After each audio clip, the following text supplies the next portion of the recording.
We've got breaking news into CBS Sports HQ. Cooper Kupp is expected to sign with the Seahawks. According to our Jonathan Jones, Kupp went to high school in Yamaco, Washington, which is just 2 hours from Seattle, and he played his college football at Eastern Washington. And here's a look at Cooper Kupp since the Triple Crown season in 2022. 9 games, 118 receiving yards. 2023, 12 games, 737. And of course, in 2024, he played 12 games with 710 yards. Let's now bring in the man of the hour, the man that broke this news to us, Jonathan Jones. Always good to see you. JJ, we've been waiting on this news. There were some reports that maybe he was going to go to Dallas. He had some family ties there. But what can you tell us more about this deal for Cooper Kupp and the Seahawks? Yeah, there was a little bit of interest, but ultimately nothing that materialized in the form of a deal. I can tell you that Cooper Kupp did have interest from a few other teams, including, but not limited to, the Denver Broncos, who had a great deal of interest in Cooper Kupp. Of course, Sean Payton could have used him like a Willie Snead type, a Lance Moore in his offense after grabbing Evan Ingram. But the Seattle Seahawks, who really were one of the top 2 favorites, maybe even the number 1 favorite to land Cooper Kupp, once we realized that they had a need and he was going to be released, they wind up getting him. And so this is what they get. They get a guy who, yes, he's a Triple Crown winner. There have been more people to have walked on the moon than who have won a Triple Crown in the NFL. But that was a long time ago. And we saw the numbers earlier about how he has struggled to stay on the field the last 3 years. Well, he's 31 going on 32 come middle of June. And I know there's a report out there that this is a 3-year deal. I will be fascinated to look at the actual details of that deal. I would imagine it's probably, for all intents and purposes, truly a 2-year deal, and then a we'll see for the Seattle Seahawks.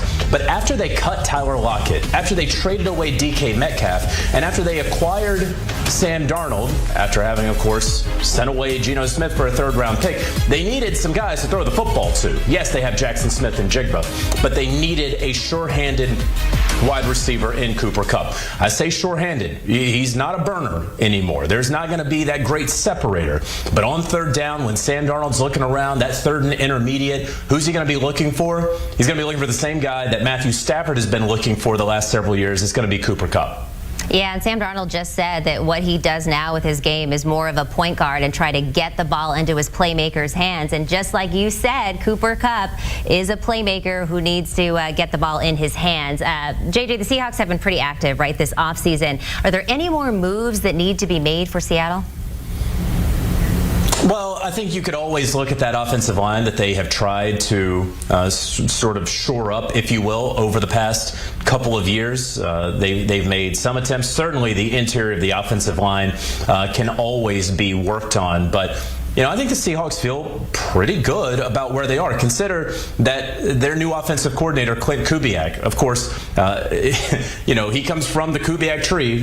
Funny how that works out with his surname. But that's who Kyle Shanahan kind of learned from. That's who Sean McVay learned from. So Cooper Kupp, coming from Sean McVay, who teamed up with Shanahan, who comes from that same tree, there's going to be a lot of familiarity. Maybe not the exact same verbiage as what he had with the Rams now in Seattle, not at all saying that, but consider this, the offensive coordinator now, Kubiak, who he was with the New Orleans Saints last year. Before that, he was with the San Francisco 49ers when Sam Darnold was the backup to Brock Purdy, right? And so now you have this sort of blending of offensive schemes and systems while also having the exact same base. And so it has evolved over the years. And so you have Cooper Kupp, a wily veteran who still has some gas left in the tank. You have a young, up-and-coming offensive coordinator, and you have a quarterback who, a lot of times in free agency, you put all these pieces together, right, Katie? And maybe it doesn't really gel in August. And hopefully by week 1, after Labor Day, it's going to start gelling. But usually it doesn't. But in this scenario, with so many guys all sort of knowing at least the basics of the language, I think it has a decent chance for success in 2025. Well, I have to say, as a 49ers fan, I am not looking forward to that decent success next year. We appreciate you coming on with this breaking news, JJ. We'll talk to you real soon. Teams, the Giants, the Vikings, potentially your Pittsburgh Steelers. Before we get into Fitz, are you surprised that he hasn't signed with anybody just yet, B-Mac? I'm not surprised because Aaron Rodgers, he does things at his own time at his own pace. So he's taking his time and going through this process to make sure he finds the best fit. So it's the Aaron Rodgers waiting game right now. So I'm not surprised because clearly this has been a part of his MO in terms of moving from team to team. In terms of fit, though, and I'll start with Pittsburgh. Do you like that? There's already some big personalities in the locker room. What teams come to mind when you think of where Aaron Rodgers could go next? Well, for Pittsburgh, yes, I like it because what other option do you have? It's Aaron Rodgers or Russell Wilson. Now, the thing about these two quarterbacks, I think with Pittsburgh, the unknown is a little more appealing, attractive than the known. We know what Russell Wilson is in the Pittsburgh Steelers uniform, and unfortunately for Russell Wilson, the last images that we watched with him wasn't successful. He was 0-5 in his last 5 starts, including the playoffs, and he didn't play really, really good football. So the unknown with Aaron Rodgers, when you pair him up with DK Metcalf and George Pickens, makes a lot of sense. But for me, the best ideal destination for Aaron Rodgers is the Minnesota Vikings.